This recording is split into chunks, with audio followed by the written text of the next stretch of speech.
Well, hello, everybody. I'm Rob Gowdy. I'm the events manager for Friends of the Hennepin County Library. And this is our finale of the Great Friends Read Together. We're enjoying a proper cup of tea. I'm going to take a sip. Joe Claire can take a sip if you like. Yum, yum, yum. Well, hi, everyone. Why don't you say something in the chat bar if you're listening? Just say what the sky's like outside. Is it cloudy? Is it sunny? Say something down in that lower right-hand chat bar. Someone says sunny. That's good. It's a little cloudy here. Someone's loving the warmer temps. Hi, everyone from Janet. Hi, Janet. Partly cloudy. Yeah. It's a ray of sunshine, but nothing compared to me. Well, that's very sweet. Well, thanks, everyone. We know the chat bar works. That's wonderful. Hi. So it's the finale for the Great Friends Read Together. It's our virtual classic book group, and this is our week 4 final check-in for The Secret Garden. This week, we read chapters 22 through the end of the book, so that's what we're going to discuss. If you are joining us on Facebook Live, in the description of the event, you can click on the Crowdcast link to join us on Crowdcast, so I can read your comments in the chat bar. Oh, someone has spring fever. I like it. I do too. So yes, please join us in Crowdcast if you haven't already. You are more than welcome to join us with a cup of tea. Absolutely. And now I'm finally going to introduce my discussion partner, Jo Claire Hartzog. Jo Claire Hartzog is a staff member at the West Tonka Library, and I first met her as a volunteer for our Pen Pals author lecture series. Welcome, Jo Claire. Thank you. It's great to be here. So good to have you. We've been chatting a little bit before you all gained access to the feed, and we've just been having a lovely conversation. By way of introduction, Jo Claire, can you tell us the first time that you read The Secret Garden? Do you remember when it was? I don't remember very specifically, but I know that I was much younger than I am today. So I think I probably read it when I was in grade school. And I haven't read it since, so it was really interesting to go back and see it. Wow, so it's been quite a while. This is the first time you've read it as an adult then? That is correct. I bet it was a very different read this time around, and we'll get to that in just a few minutes. But first, we're going to get started like we normally do, sharing some comments and thoughts from last week's reading. The first comment I have to share is from Carol on Facebook. Carol said, the Misselthwaite staff doesn't realize it, but they are the children's adversaries. The nurse, Dr. Craven, Mrs. Medlock, mean well, but are definitely lacking in imagination. It's a pleasure anticipating what their reaction will be when the secret is finally revealed. Yes, they are a bit stick in the mud, but I like that Carol said that the Misselthwaite staff don't realize that they're adversaries. Of course they don't. These children are very ill-behaved. They're just trying to do their jobs, and I think they redeem themselves with their response to Colin and Archibald walking up the lawn. Do you have anything to add, Jo Claire? No, but I think it's sort of every child's fantasy. They have people to order around, so, I think that's their relationship. It's true. Ben Nan also shared on Facebook, I really like Ben Weatherstaff. That's a great name for him. He becomes crabby as he is left alone, but responds to the robin and to Mary. What is wick in him survives beneath his weathered back. That was just so smart, Nan. I love that you kind of identified his almost onomatopoetic name. He himself is a weathered staff, that Ben Weatherstaff. So thanks for that thought. You also shared a little bit about what you're seeing this spring. Vanna on Facebook said, my first sign of spring is always the robins. They usually arrive near St. Patrick's Day. We have cardinals all year round, but I know spring is in the air when I hear their songs in the territory. Well, that's just so lovely. Jo Claire, have you noticed any birds floating throughout your neighborhood? Oh yeah, it's pretty noisy in the morning. I know that I've seen a blue jay. We have a pretty active woodpecker in the park by our house, who's been fun to watch. Finally, Kay in email said of spring, Sheltering inside, it was especially delightful to see the crocuses blooming in my front yard and especially the trillium in my backyard. They seemed hardier than previous years. Yes, way to go. I also enjoyed my creeping phlox and violets. I'm not much of a gardener and hate to weed, but I am learning to enjoy it more this year simply because I still can. Oh, that's so sweet. I agree. Nature has just become so important. I've certainly been walking every day. How about you, Jo Claire? Yep, I try to get out every day. I've been putzing in the dirt already. Any favorite things in the garden that you're looking forward to growing this year? Yeah, I have a lot of herbs ready to go, and I'm looking forward to having them take over. Yep, I think we're planning a new garden this year because I'm in the process of moving, so that's been exciting. And I think our vegetable garden is going to be the first thing that we tend. So now that we've talked about what your thoughts were last week, we're going to move on to the quote of the week. And unfortunately, I have cheated again. This quote is not actually from The Secret Garden. It's from the final essay that Frances Hodgson Burnett wrote called In the Garden. And it was in my annotated edition of The Secret Garden. And it's just perfect. And it goes like this. As long as you have a garden, you have a future. And as long as you have a future, you are alive. And it just really struck me, this quote, for this time that we're living in, and how we're turning to the things that we love and the activities we can still do that give us purpose and make us think about tomorrow, like working in the garden, like finishing that book you've always wanted to finish, like meditating more.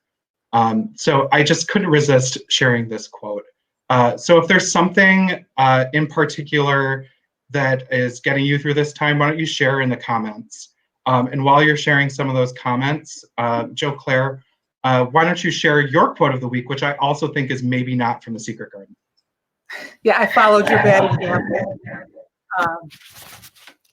So yes, this is actually the first stanza from an E.E. Cummings poem that just popped into my head as I was reading this book. And it goes like this. I thank you, God, for this amazing day, for the leaping greenly spirits of trees and a blue true dream of sky, and for everything which is natural, which is infinite, which is yes. Oh, that's so lovely. I'm going to share, and I already have shared Jo Claire's E.E. Cummings poem that reminded her of The Secret Garden on our website, supporthclib.org/greatread. You can also access the website by clicking the seafoam green button on the bottom center of the screen on Crowdcast. So read the whole poem. It's really, really lovely.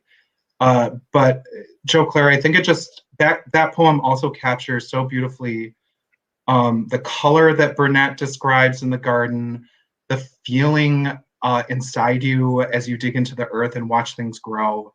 I think he really captured it beautifully. Why did you choose the quote? Well, I guess another thing that struck me reading this book as an adult is just how theological it is, and how there's such a sense of gratitude towards the end of the story, and gratitude for life and for the continuance of life, even in a sort of dank time where it seems like things are dead, but they're not. And so that whole piece is lovely. So the idea of gratitude and in the actual story where they're singing a hymn of praise, it kind of reminded me also of this poem. Yeah, that hymn of praise, the doxology, right? Mm-hmm. That's one that was familiar to all of us. So those are our quotes of the week. And I think now we're going to move to the best part of today, which is our discussion questions. So if you haven't already, if you're on Crowdcast, please click on polls on the bottom of the screen and vote for our 2 questions that are part of our discussion. If you're in Facebook, to navigate to the polls, you're going to have to join the Crowdcast event. So I'm sorry if you don't see them right now. But please vote in those polls. And our first question is, each of the 3 children can be seen as the most important character in the story. who do you consider the most important and why? Jo Claire, I'll let you take this one first. I chose Colin because he seems to be the one who, to me, symbolizes what happens when you are embraced again by others. He goes from being invisible to being visibly in. And I think as a person with a disability, that happens in our culture again and again and again. So stories where a person like him is emerges and is embraced and included, I find very, very hopeful. Color me surprised, Jo Claire. I love that you chose Colin, and I am so moved by the reason that you chose him. I have a tendency for both of these children to be judgmental of them for their behavior and their attitude. But I think you're absolutely right that, he is deserving of a second glance and of more redemption than you might originally be willing to give him. And the fact that he's finally given the chance to, that he's given the chance and has the lucky opportunity to overcome his hardships are really amazing. I'm going to take a look at the polls just to see what you all have to say. Okay, so 80% of people believe that Mary is the most important character most important child character in the story, with one person voting for Colin. I'm guessing that one person was Jo Claire. We also had one vote for Dickon. And as much as I want to be a renegade and not choose Mary, I think I've got to choose Mary. Kay is saying that she chose Mary because she's the catalyst. Without her, nothing would have changed. And I completely agree that Mary, because of Mary, this story gets started. You can go back and say Martha is actually the one that started it. But Mary's the one who discovers the gardens and discovers the secret garden and finds the key. And there's something in her that is innately driving her decisions to find the garden. So I think that she ends up being the most important one in the story just because her surprising willingness to change when provided the appropriate keys is exemplary. Anything else to add on that, Jo Claire? No, I certainly gets things moving. That's for sure. What would have happened without her? Nothing, probably. But I think, back to your point about Colin, he really does, and I didn't notice this in previous readings of the story, he does take center stage in the latter half of the book. And we're mostly seeing things through Mary's eyes in the beginning, and by the end, we're kind of seeing them through his eyes instead. So I think that we've discussed that question thoroughly. So let's move on to the next one, which is, what was one aspect of this book that you noticed more clearly in this reading than in previous readings, Jo Claire? Well, I think I mentioned it already, was just how the symbols of rebirth were so strong, and the symbols of where Colin at the end says, he just repeats again and again, I shall get well. That sense of having a healthy feeling for yourself and your own capacity to thrive is actually as important as almost any other thing. So I guess that whole rebirth piece, I really appreciated this time around. There were a couple sections in the book where Burnett really leans into, for a lack of a better phrase, the power of positive thinking, like our friend Norman Vincent Peale intoned. That's right. And they're really quite uplifting to think about how your own spirit and deciding to embrace a positive thought process can make a change in your life and the lives of those around you. So I completely agree about the theology being more present. I also really liked, in a pre-discussion prior to this call, Jo Claire, you mentioned that there was a God embodied in this story. And who did you think God embodied was? Because I loved your answer. Well, it's just obviously the nature is the spirit that is, but I really saw that Susan Sowerby was almost a kind of a strong feminine God principle in the whole thing. Just that she's able to enter into the story and support people and sort of help nudge things along on the side and get people reconciled that formerly were not. So she plays, I think, a lovely role. And I noticed, of course, that it was a female character that does that. That's so insightful. And I didn't even remember Susan Sowerby when I went back to read this book. And I read this book as an adult last. I did not remember that Susan Sowerby was in this story. But you're absolutely right. In the role that she plays, the minute she walked into the garden, she just has this power that is so magnetic. And she's really become a beacon for these kids. Mary, whose mother has passed away, Colin, whose mother has passed away. Something about this Earth Mother is really life-giving to these children. Mm-hmm.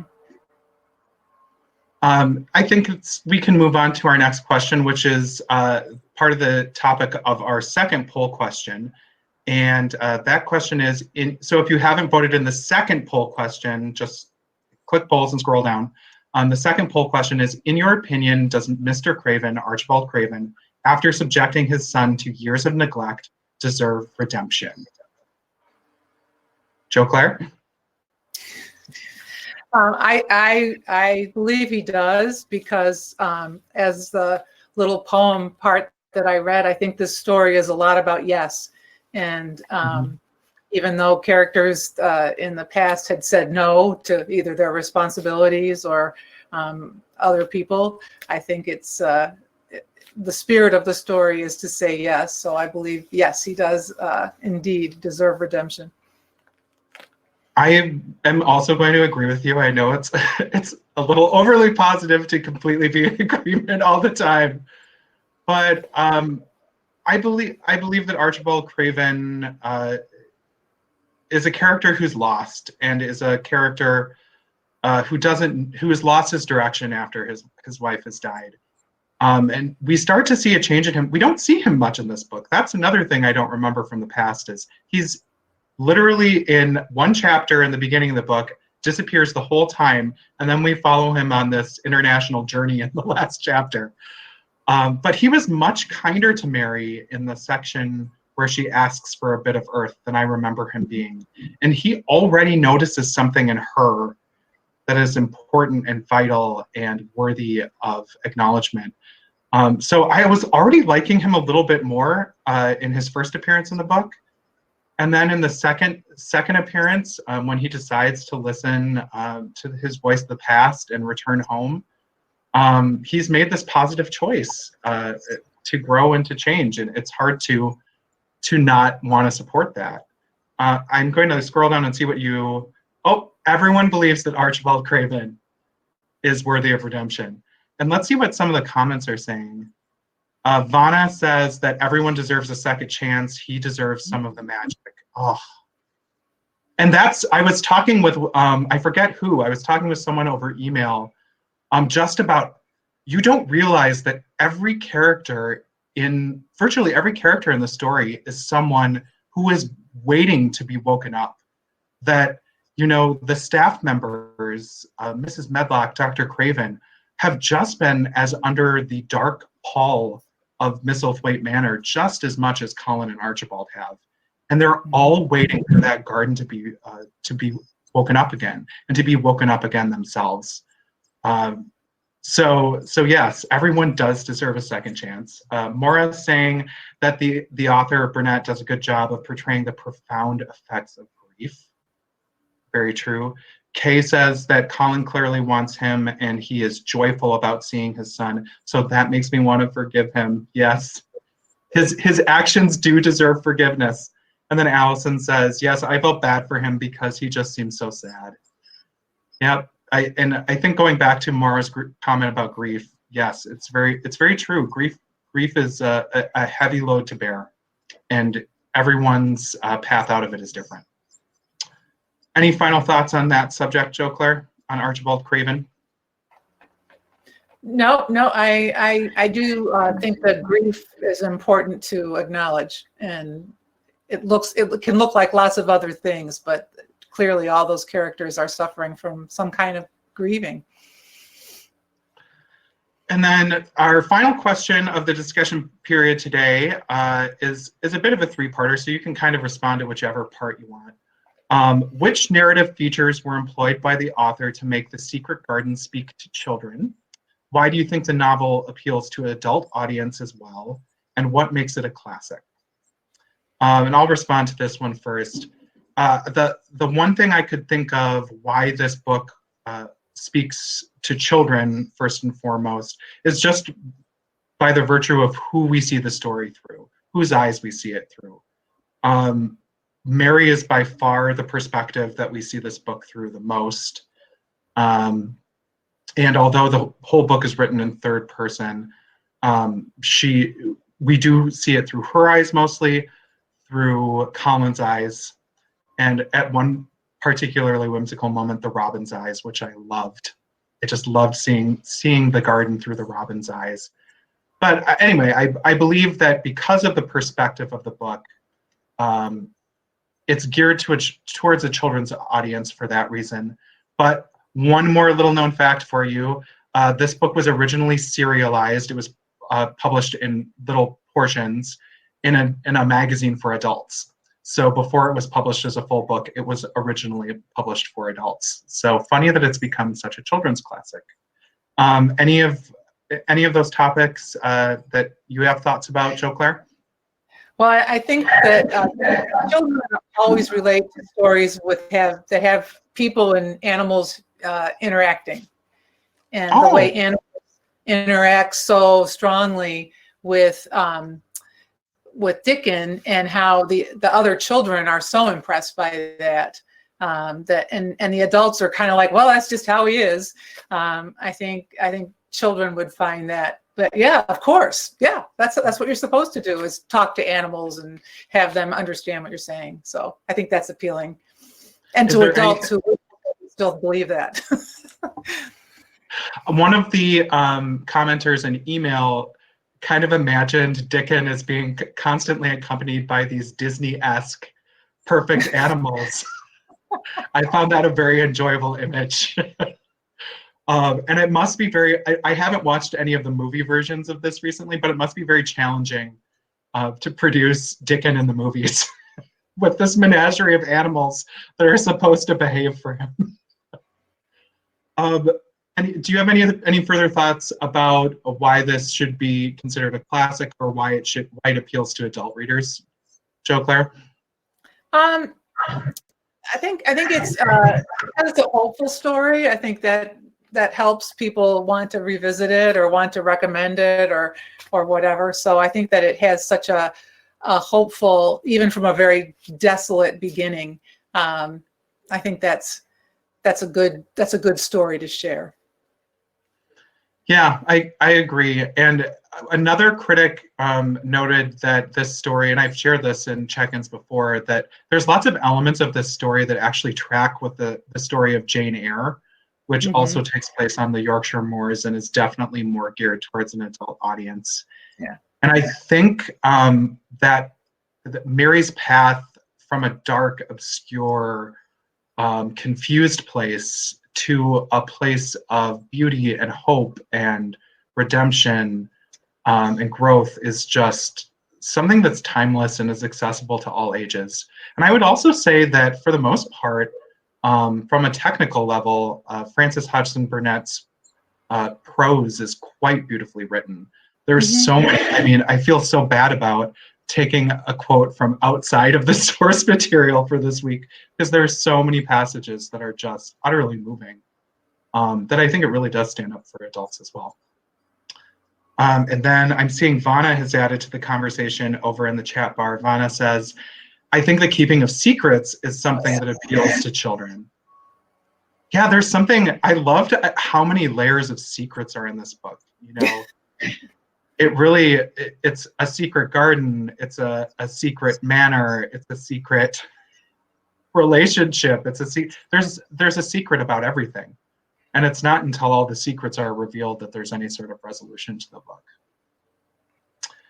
So with that, I think we are going to wrap up the discussion portion of our finale. If you would like to share additional thoughts and you didn't want to do it in the chat bar, you can always visit the Friends of Hennepin County Library Facebook page and share your thoughts in the comments for the video.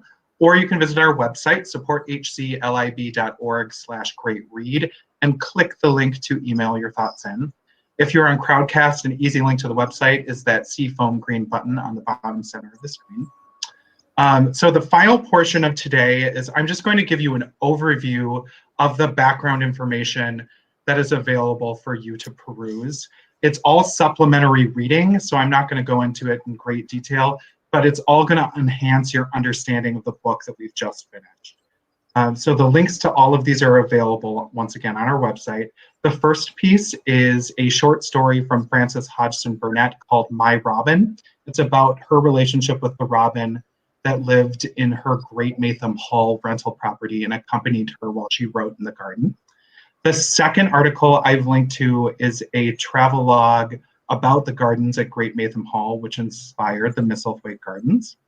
Then I have an article from the Paris Review about reading Secret Garden in the time of quarantine. Another writer read Secret Garden right along the timeline that we were, and she wrote about her experience about reading this book at this very peculiar time. And the final article actually second to last article I'm sharing is a essay from Sloane Crosley, a very entertaining essayist about the book. And then finally, I've got Jo Claire's E.E. Cummings poem that reminded her of the book.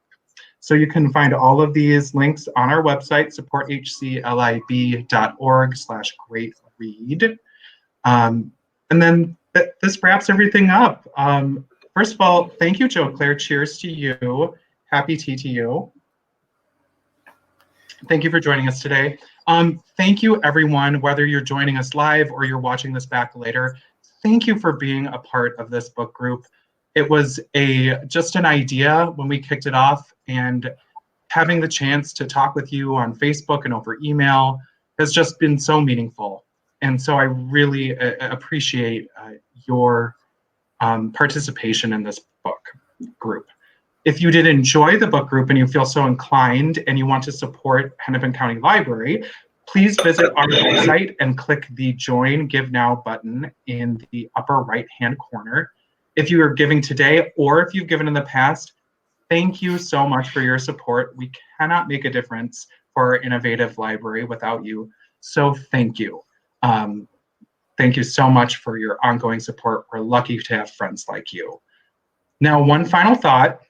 We don't have a new Friends Read Together title to announce just at this moment, but keep your eyes on your inboxes or follow Friends of Hennepin County Library on Facebook if you haven't already.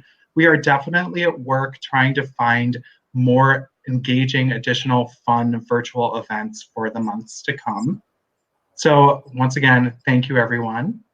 Keep healthy, be well, and when all else fails, grab a book and head to the garden. Bye, everyone.